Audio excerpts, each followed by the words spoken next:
Kebimbangan mengenai keadaan jet yang tidak selamat di daerah sempurna berikutan pembinaannya tidak mengikut piawaian ditetapkan pernah disuarakan pada mesyuarat Majlis Daerah Sempurna. Pegawai Pembangunan Masyarakat Bugaya Abdul Husin Kiamsin berkata pihaknya sudah mengajukan perkara itu sebelum kejadian pondok jeti runtuh di Kampung Gading-Gading Sempurna yang mengorbankan 2 remaja pada Isnin lalu. Beliau berkata pembinaan jeti perlu diselia pihak berwajib bagi memastikan kemudahan itu mematuhi semua ciri keselamatan yang ditetapkan. Katanya susulan kejadian itu juga satu mesyuarat bersama Ketua Armada diadakan untuk mendesak pihak berwajib mengambil tindakan segera memastikan setiap jeti di daerah sempurna diselia bagi mengelak perkara sama berulang. Dalam pada itu beliau turut menyampaikan bantuan uang tunai kepada jawatan kuasa pembangunan dan keselamatan kampung untuk diagihkan kepada 8 bangsa terlibat termasuk waris yang meninggal dunia akibat kejadian itu. Sementara itu pengerusi JPKK Tarik Aziz Tampak berkata penambahbaikan lantai jeti yang dilakukan dengan menggunakan simen oleh penduduk kampung antara faktor kejadian itu berlaku.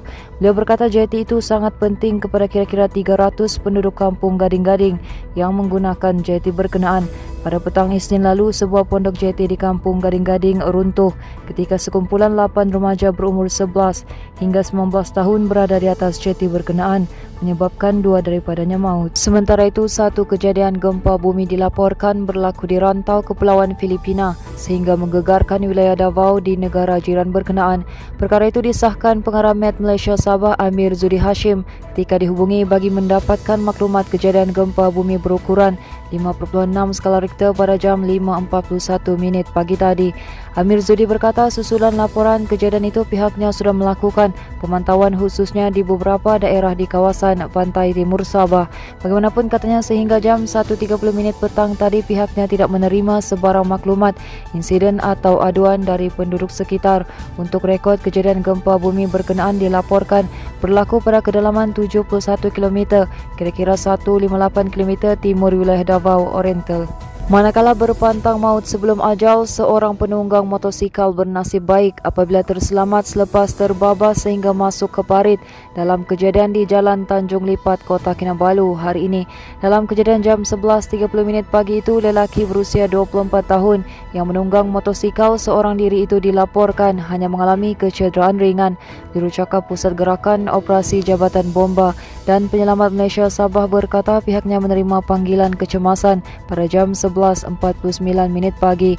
Katanya sepasukan 10 anggota dan pegawai bersama jentera dan van unit bantuan perkhidmatan kecemasan dikerahkan bergegas ke lokasi kejadian. Katanya sebaik tiba di lokasi kejadian, pasukan bomba terus membantu mengangkat mangsa keluar dari parit di lokasi kejadian. Mangsa diberikan rawatan awal oleh pasukan EMRS di lokasi bagi mengenal pasti kecederaan yang dialaminya. Menurutnya mangsa kemudiannya diserahkan kepada pihak ambulans untuk dihantar ke Hospital Queen Elizabeth I bagi menerima rawatan susulan. Berita seterusnya, seorang lelaki terpaksa diselamatkan pasukan mencari dan menyelamat Gunung Kinabalu selepas mengalami AMS Acute Mountain Sickness di kilometer 5.3 Ranau semalam. Dalam kejadian kira-kira jam 2 petang itu, lelaki berusia 52 tahun terbabit dilaporkan sukar bergerak dan terpaksa dibawa turun untuk mendapatkan rawatan.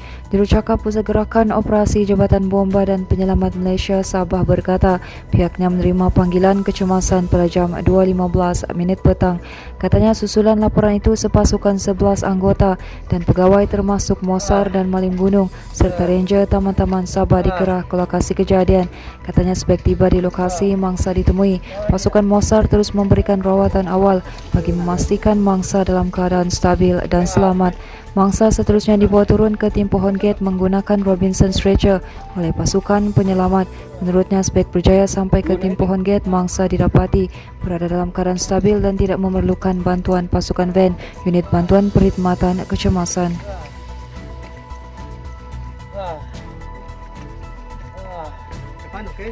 Seterusnya, daerah Kota Kinabalu kembali mencatat kes harian 2 angka dengan 11 kes baru COVID-19 hari ini berbanding hanya 4 kes malam.